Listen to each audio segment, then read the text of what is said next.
And our Sine Die coverage continues now with House Republican Floor Leader April Connors of Kennewick. Representative Connors, good to see you. Thanks for your time today. It's been a very busy session and a couple of late nights for lawmakers here. Looking back on it, how would you rate the success of the session overall? Was it a success? Well, it depends on how you would rate success. No, I do not think it was successful at all for the people of the state of Washington. We've increased the budget in the state of Washington. We'll probably talk about the income tax at some point in time today. There are a few wins, but I overall would not rate it as successful for businesses or residents of Washington, especially concerning affordability. So you mentioned that sort of marquee issue for the session was the legislation to create a new 9.9% tax on income above $1 million annually, and there are some tax offsets built into that. The governor has said this is a good chance to make the tax code more fair, give working families a break. What's your take?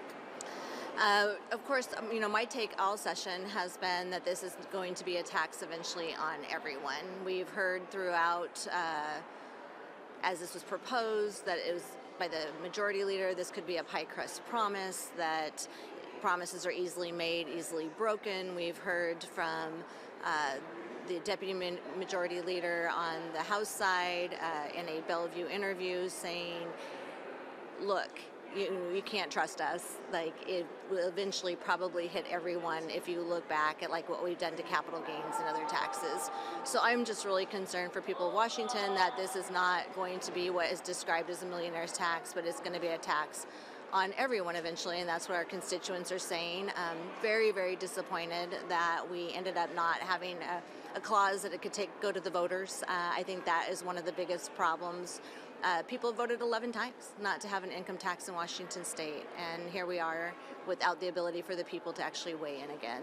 As you know, we had an epic floor fight on that tax, and I got to lead that floor fight. I had about a 20-minute break, but other than that, I was up for 24 hours at my desk helping lead our caucus to that battle. It was an epic bill. I mean, it was a bill that the Democrats have been wanting to run for probably a century and get it passed through the legislature, and so we did an epic battle on that bill as well. I'll tell you that our instruments calculated the floor debate at all three sections between the breaks at exactly 24 hours, 1/60th of a second off from being precisely 24 hours on the nose there. Interesting the way that sort of shaped up. All that aside, what were some of the amendments that you wanted to see added? You mentioned a referendum option or a constitutional referendum. What was, do you think, a good idea that was not adopted? Well, just to go back, in the intent section, there was language that said we intend to provide free school lunches to everyone in Washington state.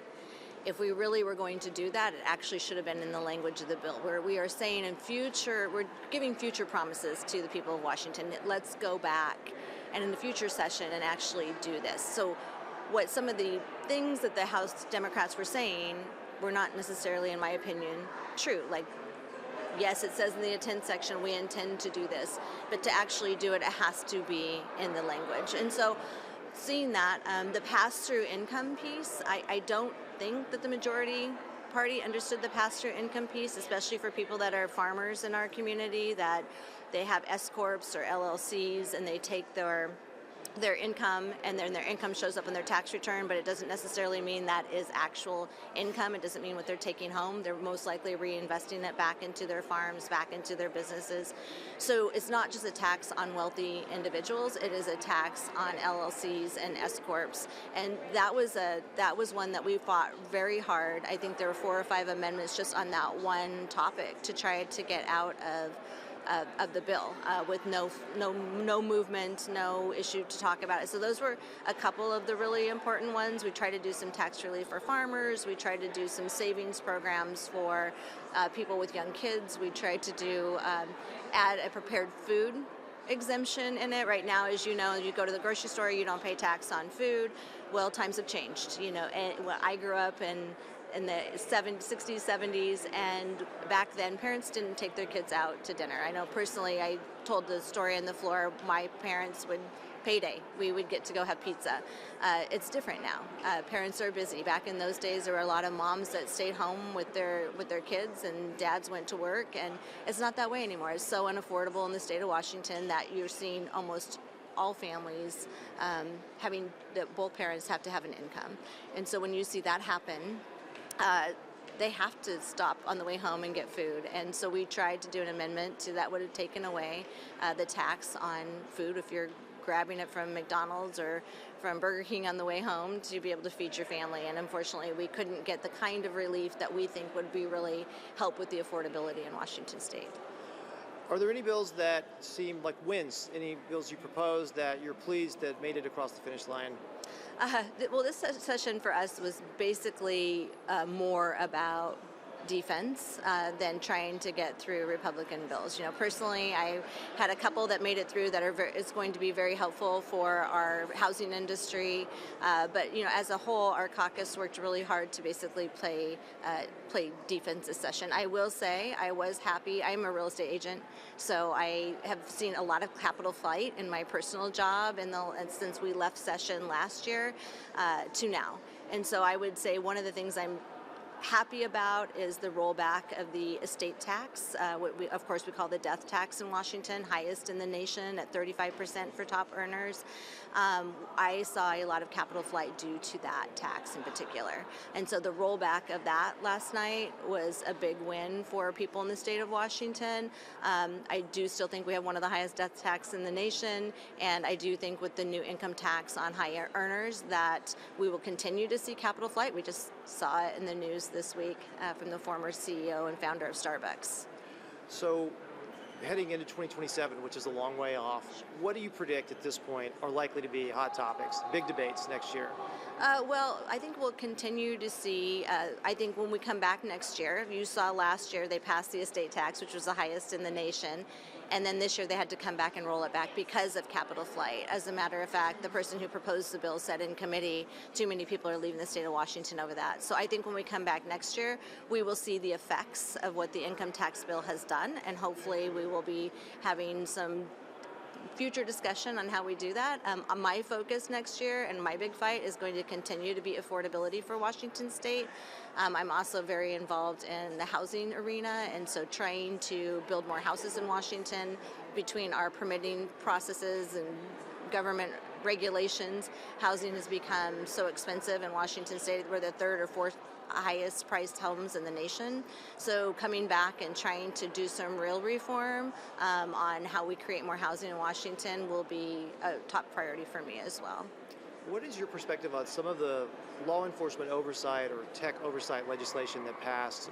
The updated eligibility requirements, new decertification pathways for agency leaders legislation, or the flock camera restrictions.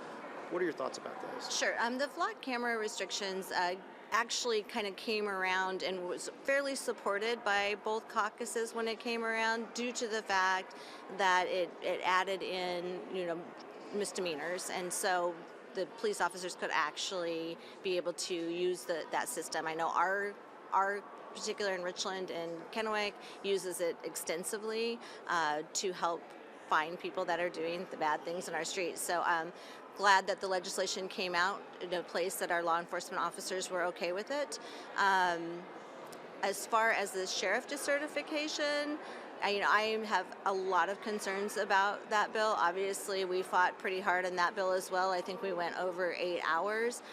People elect our sheriffs. We shouldn't have people appointed by the governor of the state of Washington that can take away that certification. There is a process for that, and I can tell you that we had that process happen in Benton County, where we took our sheriff up on recall and had him come out of office. And so we already had a process to do that.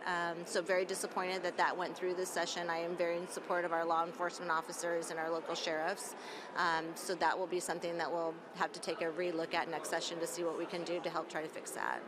We are almost out of time. Anything that didn't get enough attention this year that you want to highlight, or anything to summarize? Sure. I think what didn't get enough attention this year is we saw a lot of bills. Some of them died, which was good. That would have made things more expensive in Washington. And we did not focus on affordability. We focused on raising taxes on people. People are crying. They're saying we are taxed too much, from the gas tax on fuel. We're the third highest gas prices in the nation. We have some of the highest grocery prices on the nation.